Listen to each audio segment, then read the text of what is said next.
Yo, what's up, boys? Keith with Sports Betting Across America here. Guys, do me a favor. If you're new to the channel, definitely hit the subscribe button.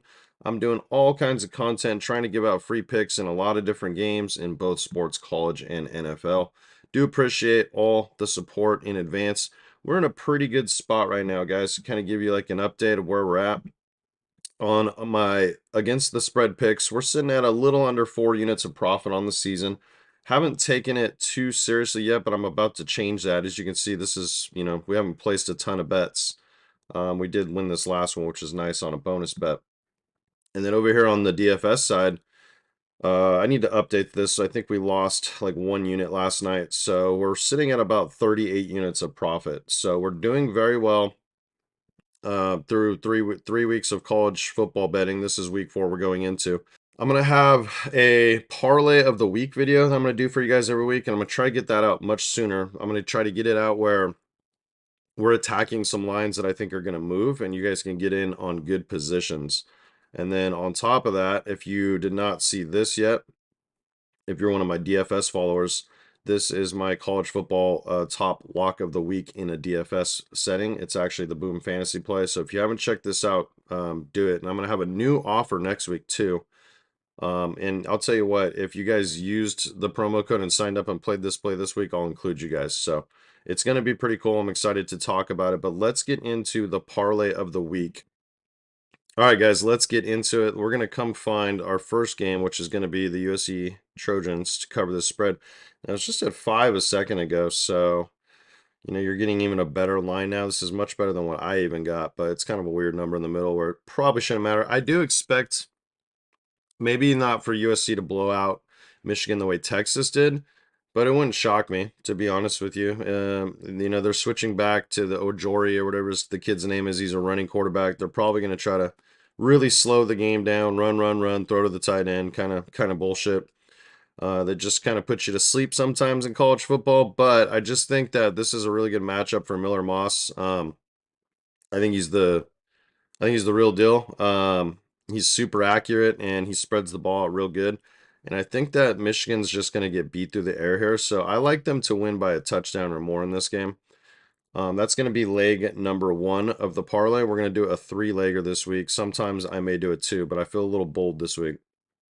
The next one we're going to take is Arkansas plus 2.5. Now, I believe I got this at 3, and I like it there more for obvious reasons. But I think that the wrong team might just be favored here. I haven't seen anything from Auburn. They are switching quarterbacks. I forget the kid's name they're going to, but it could be an upgrade. But defensively, I mean, this Arkansas team has really impressed me offensively. And I just think over time, they're going to have Auburn running laterally.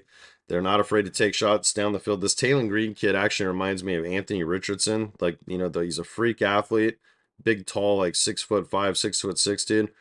But he actually can throw the ball too. He pretty well. So he chucks it down the field pretty good. And they have an emerging star receiver, and I believe his name's Andrew Armstrong.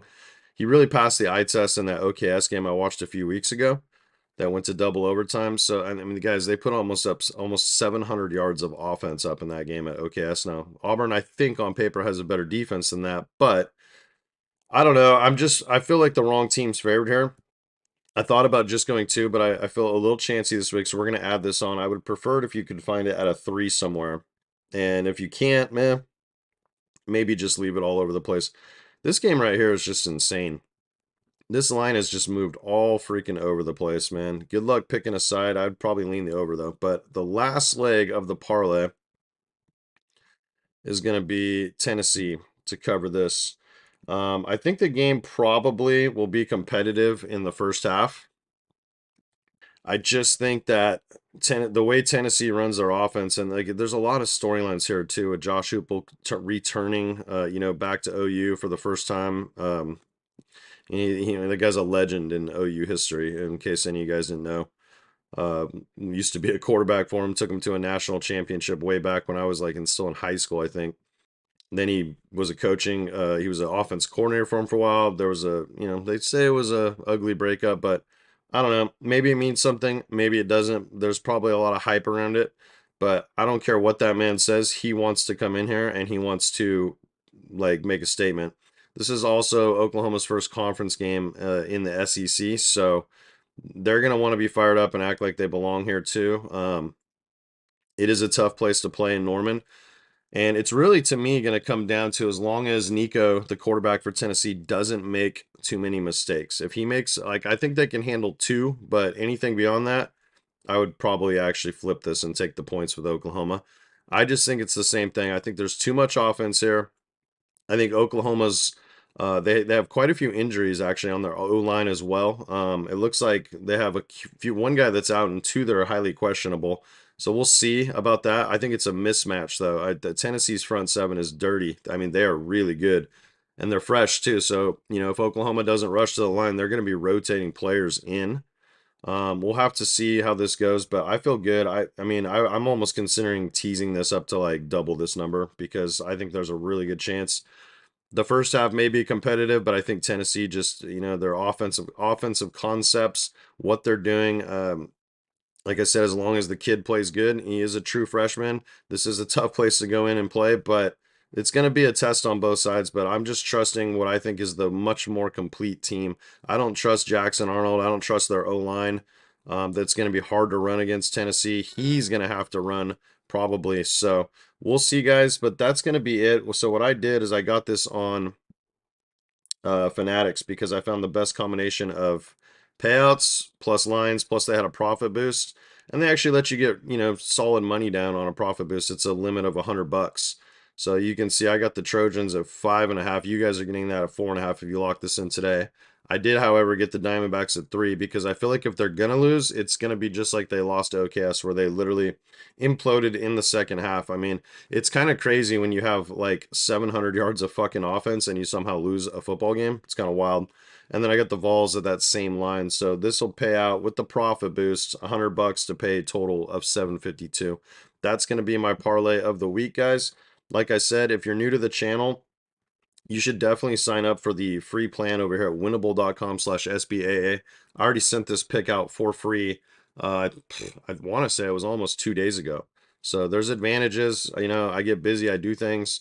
I finally got around to making my lock of the week for the parlay video.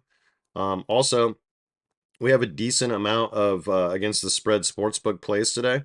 I only charge 25 bucks a week for that, and it's actually 50% off. I forget the code. I'll put it up on the screen for you guys. I have to go see what I made on that one. And then also everything's 50% off right now on the Saturday College Football Pass and the VIP against the spread picks. So this is cut in half too if you use promo code RISING. And we have a bunch of plays on deck this week, guys. If you're a DFS user, you already know that's kind of what my bread and butter is. We're up 38 units on the season. We got a bunch of plays on decks. This would be a great week for y'all to get in. And then next week, I'm gonna give away probably like 5 of these to you guys to get you in. Just start dropping comments on the channel now. I'll pay attention. I'm probably not going to use the automated, where it picks you guys. I'm probably just going to go hand pick you because I just, I want to see the guys that are involved that, want to get in on the VIP. I know it's not exactly cheap, but guess what? It pays for itself. Once you get going, the profits just take care of everything else, guys. So, do appreciate all the support. Make sure you sub to the channel, and yeah, just stay tuned next week. Like I said, I got a pretty sick giveaway, and if we can get this number up to 500 subs before the end of the week, before maybe Monday Night Football, I'll double that. I'll give away 10. I'll give away 10 of the VIP passes. Just mind you, it's just for the week, guys, because it pays for itself. Like I said, we're up 40 fucking units practically, through 3 weeks. If you're $100 unit better, if you put $100, or if you just match me when I give out detailed instructions, half unit, full unit, half unit, I have you guys up almost 4 grand right now through 3 weeks. So when you see the price tag, it's like, whoa, that's expensive, but it's really not. It kind of pays for itself. If you're up 4 grand right now, I just you're giving 1,200 of this back. Well, you're still up $2,800. Is anybody going to complain about that? That's why the prices are what they are. And you just look out for deals. I just gave one out last week, 67% off. Had a few of you sign up. Congrats, you got a great deal under $400. I have to kind of limit it though. I have to only allow certain people, new clients, because what ends up happening is will overinflate the group, and then I'll send a small militia after. I don't want to call it an army, but a militia after a couple plays, and then by the time everyone gets around to setting it, the lines have moved drastically because we're literally moving lines. So, anyways, guys, peace out, and let me know if you're telling that play in the comments. Peace.